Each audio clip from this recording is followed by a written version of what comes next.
नमस्ते दोस्तों, स्वागत है सोच बाई सौरभ में। इस वीडियो में हम लोग बात करेंगे कि दिल्ली मर क्यों रहा है। तो इसका सिंपल सा आंसर है दिल्ली की जहरीली हवा की वजह से। दिल्ली की हवा इस वक्त हजार्डस कैटेगरीज में पहुंच चुकी है, जो कि सेफ लिमिट से 10 गुना ऊपर जा चुका है। और आपने सुना होगा कि ये पोल्यूशन दिवाली के पटाखों की वजह से होता है, लेकिन रुको जरा, अभी तो दिवाली आई भी नहीं है, फिर इतनी हवा कैसे पोल्यूटेड हो गई। सुप्रीम कोर्ट ऑफ इंडिया ने भी फायर क्रैकर बैन करने को ऑर्डर दे दिया है, पर क्यों? इसके लिए दिवाली या पटाखे कैसे जिम्मेदार हो गए? ये मेरे लॉजिक से परे है। क्या हम दिवाली को बदनाम करके और पटाखे को बैन करके सॉल्यूशन पालेंगे? इसका सीधा आंसर है नहीं, क्योंकि इसका मेन काउज ही कुछ और है।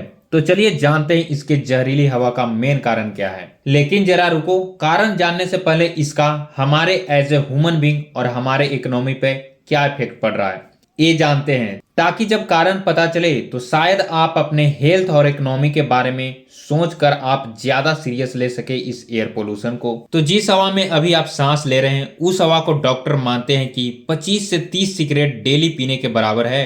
ये हवा इतनी जहरीली है कि जैसे ही हमारे सांस द्वारा अंदर जाती है, हमें अंदर से डिस्ट्रॉय करना शुरू कर देती है। एक स्टडी कहता है कि हर साल भारत में 2.4 मिलियन लोग जान गंवा देते हैं, यानी 24 लाख सिर्फ भारत में। कितना बड़ा नंबर है। और वर्ल्ड वाइड लगभग 70 लाख लोग एयर पोल्यूशन से अपनी जान गंवाते हैं, जिसमें तो 24 लाख सिर्फ भारतीय ही हैं। तो ये डाटा देखकर समझ में आता है कि हर 3 में से 1 इंसान भारतीय है। पोल्यूशन हर इंसान का लाइफ 17 साल से कम कर रहा है। ये तो हुआ हेल्थ पे इम्पैक्ट। अब जानते हैं इकोनॉमी पे इसका कैसे इम्पैक्ट होता है।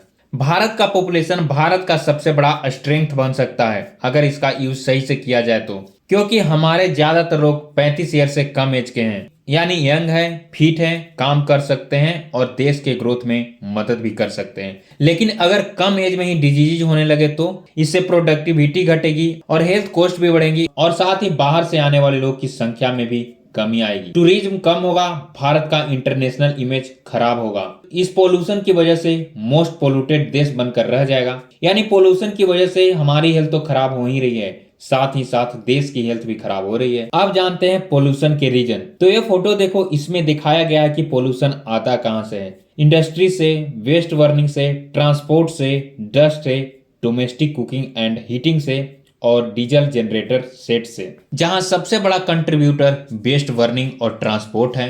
तो पहले ट्रांसपोर्ट की बात करते हैं। इस फोटो में देखिए, सबसे ज्यादा 82 लाख टू व्हीलर है, 33 lakh car, 1 lakh auto rickshaw और 1 लाख टैक्सी है। और भारत में तो आप लोग जानते ही हैं कि अपनी गाड़ी मेंटेनेंस नहीं करते, इसके वजह से उसमें से ज्यादा धुआं निकलने लगता है। तो इस वजह से दिल्ली में पोल्यूशन बढ़ता है। और वैसे ही दिल्ली छोटे मोटे और बड़े इंडस्ट्री के हब है, जो इकोनॉमिक में तो कंट्रीब्यूट करता ही है, लेकिन साथ ही साथ पोल्यूशन में भी करते हैं। प्रॉब्लम ये नहीं है कि इंडस्ट्रीज और फैक्ट्रीज है, प्रॉब्लम यह है कि पोल्यूशन कंट्रोल को सीरियस नहीं लेते, क्योंकि क्या फर्क पड़ता है। अब बात करते हैं वेस्ट बर्निंग की। यह है नासा का सैटेलाइट इमेज, जो शो कर रहा है कि कहां कहां वेस्ट बर्निंग हो रहा है। ये देखिए, ये है पंजाब स्टेट और ये दिखा रहा है कि पूरा स्टेट में ही आग लगा हुआ है। होता यह है कि पंजाब, हरियाणा और यूपी में अक्टूबर मंथ से ही स्टेबल बर्निंग शुरू होती है और इसका सारा धुआं दिल्ली और इसके आसपास इलाकों में फैल जाती है। ये तो हमने बात कर ली कि कैसे पोल्यूशन हो रहा है। अब बात करते हैं इसके सबसे इंपॉर्टेंट पार्ट पे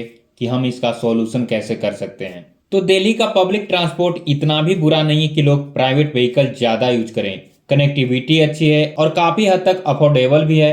दिल्ली मेट्रो अपने आप में ही इंजीनियरिंग मार्वेल है। तो जितना हो सके उतना पब्लिक ट्रांसपोर्ट यूज करें। और अगर आपको लगता है कि मैं प्राइवेट व्हीकल ही यूज करना चाहता हूं, तो आप इलेक्ट्रिक व्हीकल पे शिफ्ट हो सकते हैं। और स्टेबल बर्निंग की समस्या से अगर पार पाना हो तो हमें अपना क्रॉप को डाइवर्सिफाई करना होगा, सिर्फ धान और गेहूं पर निर्भर रहकर नहीं, क्योंकि इससे वाटर भी ज्यादा यूज हो रहा है और बर्निंग की वजह से पोल्यूशन भी। और अब तो ऐसे ऐसे मशीन आ गए हैं जो क्रॉप को बिल्कुल जड़ से सटा के काट सकते हैं और पाली को फैक्ट्री में खाद या इसे तेल बनाया जा सकता है। लेकिन इसके लिए सरकार को काफी लोगों को एजुकेट करना होगा और सरकार को अच्छी पॉलिसी बनाकर, जिस तरह से ग्रीन रेवोल्यूशन को भारत में इंप्लीमेंट किया, उसी तरह अब नई टेक्नोलॉजी को यूज करते हुए इसे भी इंप्लीमेंट करना होगा। और लास्ट में अगर सबसे बड़ी सॉल्यूशन की बात करें तो वो होगा आप जितना ज्यादा ट्री लगाएं, क्योंकि इस पोल्यूशन का सबसे बड़ा कारण ही यह है कि हमने जंगल को साफ कर दिया। हो सके तो अपने आसपास हरियाली करने की सोचें और एक बेहतर भारत को बनाने में सहायता करें।